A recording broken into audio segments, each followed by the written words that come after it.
Hola, el día de hoy quiero explicar tres propuestas enfocadas a la filosofía del lenguaje, la de John Austin, la de Frappoli Romero y la de Judith Butler. Todas estas las vamos a analizar de una manera breve y enfocadas a la cuestión del género y cómo como sociedad vamos construyendo esta rama o esta identidad de nosotros mismos en base al lenguaje.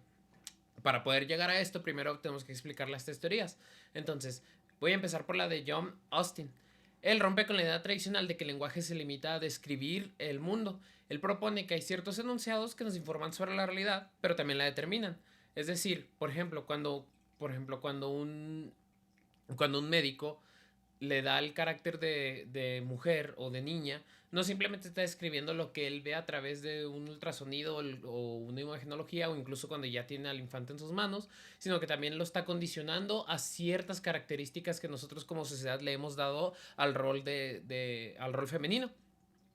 Eh, eh, es enunciado activa de manera automática una serie de consecuencias. Se comprará cierto tipo de ropa, va a tener cierto rol en la sociedad. Por ejemplo, en el caso de la sociedad mexicana, ya va a determinar si es o no es acreedor a un 15 años, ¿verdad? Porque ya no es, o sea, a pesar de que ya se ven estas prácticas en el género masculino, pues mayormente siguen siendo una característica del género femenino. Por ejemplo, también cuando un maestro de primaria le determina que los hombres no lloran, no solo está diciendo una verdad biológica sobre los digo, no está diciendo una verdad biológica sobre los varones, más bien está determinando ciertos valores que el varón va a adquirir para el resto de su vida. Entonces, ¿a qué va con esto el Austin? Que el lenguaje que nosotros utilizamos de manera informal en nuestras vidas diarias no solamente va a describir el mundo, sino que nos va a crear una idea de cómo ese mundo se debe de ver en nuestra cabeza. Ahora bien, tenemos el caso de Frappoli Romero. Ellos amplía esta idea dando un paso más allá. Es decir, no solo está limitado por lo que decimos, sino que también tiene que tener un segundo filtro. Este filtro viene a ser un convenio social. Es decir, siendo con el ejemplo del doctor, no solo basta con que el doctor le dé el carácter femenino a ese bebé, sino que también tenemos un conjunto de instituciones que socialmente le dan um, dicho valor a, este, a este género o esta persona o este infante. En este caso puede ser el hospital, el registro civil, al aceptar como tal, o sea, es decir, no solo es una persona que externa esa validación o esa descripción que, como dijimos anteriormente, va a determinar las consecuencias de dicho determinación del lenguaje, sino que también lo va a llevar un paso más allá. Por ejemplo, siguiendo la idea de esto de la determinación del género femenino, no basta con que el doctor diga que es una niña. También tenemos un conjunto de instituciones como lo es el registro civil que valida que es una niña, más aparte la familia que está dando una aceptación social, ¿no? Um, entonces, esto no solo se determina al momento de hacer la descripción, sino que también, por ejemplo, adquiere ciertos valores y ciertos derechos, por ejemplo, en el caso hablando del lado jurídico, ¿no? Es decir, no, um, ¿cómo lo explico? No, o sea, depende, vaya, del contexto social que se le dé, no solo como estar emitiendo una opinión. Estás posicionando a una persona dentro de una jerarquía o competencia basada en estereotipos de género, pues eso es lo que estaba tratando de decir. Frappoli y Romero dirían que estas expresiones tienen un efecto pragmático, organizar nuestras interacciones sociales más allá de su significado literal. Es decir, sí determinan, sí encasillan, pero no solo encasillan ese objeto, sino también la manera en que el resto de la sociedad o en este caso persona, perdón, porque dije objeto, sino que también determina la manera en que socialmente vamos a interactuar con ella. Por ejemplo, a un adolescente le dicen constantemente cosas como siéntate como señorita, o eso no es niñas, o las mujeres deben de verse presentables, o no utilices ese lenguaje porque no es muy, las señoritas no se expresan así. Esas frases no solo regulan comportamientos aislados, van moldeando su postura corporal, su forma de vestir, el tono de voz e incluso las aspiraciones profesionales. Ya que estamos hablando de las cuestiones de género, por ejemplo, quiero traer a la mesa un tema que debo de pronto a la verdad de esta idea se me viene, ¿no? Que es la siguiente. Um, Sé que estoy cayendo en estereotipos, pero pues quiero mencionarlo solo como un ejemplo, ¿no? Cuando, por ejemplo, vemos a las mujeres transgénero, es muy común que ellas traten de fingir su voz, ¿no? Es decir, en lugar de tener una voz profunda, como normalmente con la que se le asocia a los varones, buscan fingir una voz un poco más suave, con un registro más agudo, como el que lo tiene la mujer promedio o el estereotipo de mujer. Pero a final de cuentas podemos ver casos de hombres con una voz, o géneros varones con una voz bastante suave o aterciopelada, por decirlo de alguna manera, o darle una descripción, y mujeres con una voz bastante profunda. Entonces, esta determinación de las personas transgénero también implicaría la aceptación y, intrínseca, inconsciente, de este convenio que implica ser una mujer o que implica ser un género femenino. Eh, no sé si queda claro hasta aquí. Pero bueno, estas son las dos primeras posturas. Por último, vamos a hablar de Judith Butler.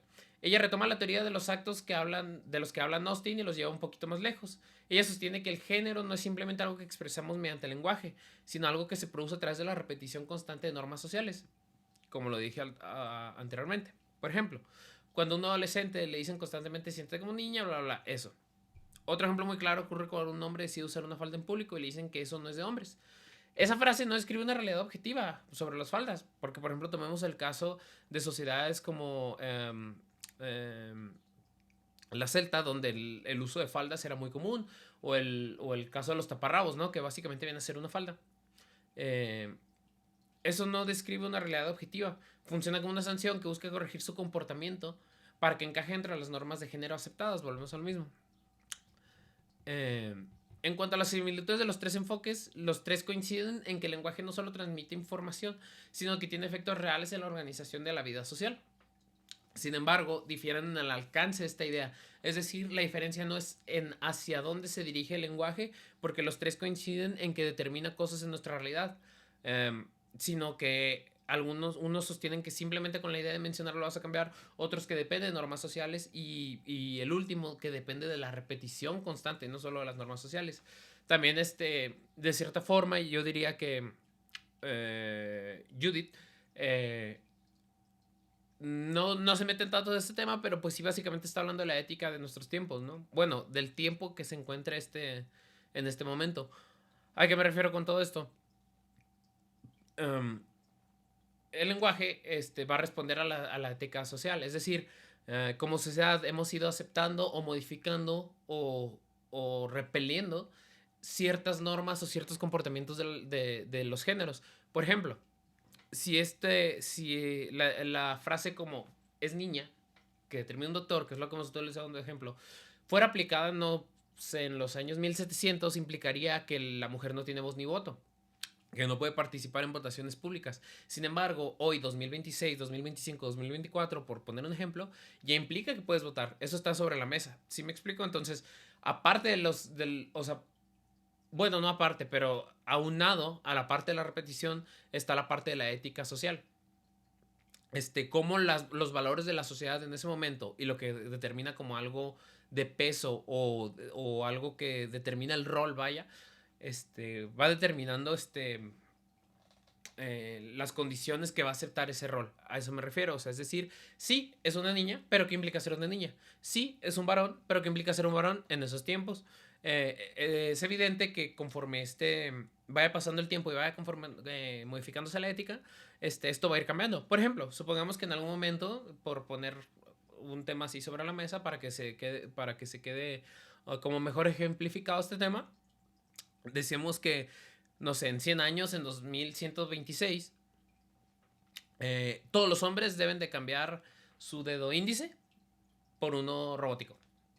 Sé que es una tontería, pero lo que voy es que al momento de tú aceptar o describir que alguien es hombre, inconscientemente estás determinando, entonces ya no tiene su dedo índice, ya tiene, es un dedo robótico.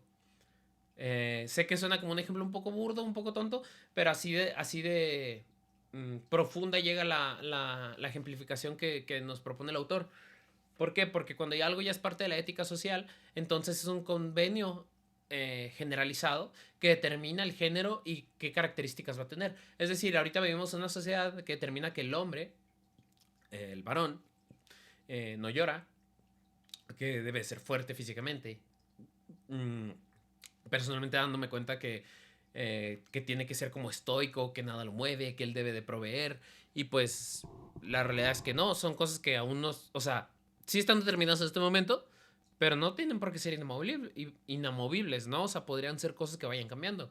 Es decir, hace algunos años estaba como socialmente aceptado que el hombre era el que salía a trabajar para proveer a la familia y la mujer era la que se quedaba en casa a cuidar de los hijos, ¿no? A formar una familia. Y eso era una norma general. ¿Qué tal 100, 200 años llegamos a la conclusión de que es al revés?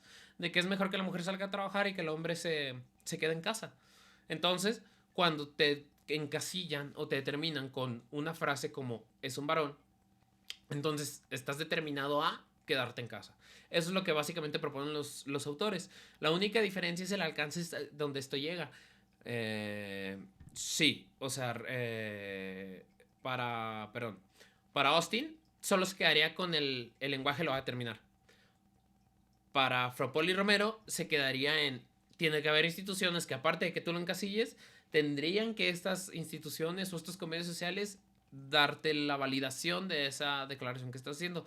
Y para Judith Butler diría, sí, tienes que tener estas dos, pero aparte tienes que tener la repetición constante socialmente. Es decir, por ejemplo, ya tenemos un doctor que lo determinó, ya tenemos pues la palabra como tal que lo determina, y ya tenemos el registro civil que lo determina, pero aparte, fuera de todo eso, toda la sociedad generalizada lo acepta como tal, ¿no? Eso es lo que diría.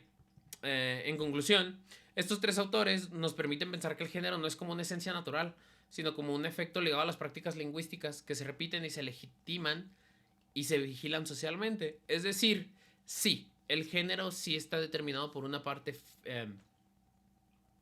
biológica, pero las condiciones que giran alrededor de esta condición biológica no está determinada por condiciones biológicas o materiales, sino por lenguaje y la aceptación social que tenemos nosotros aceptada hasta nuestros tiempos. Y que estas pueden ir cambiando conforme cambia la sociedad.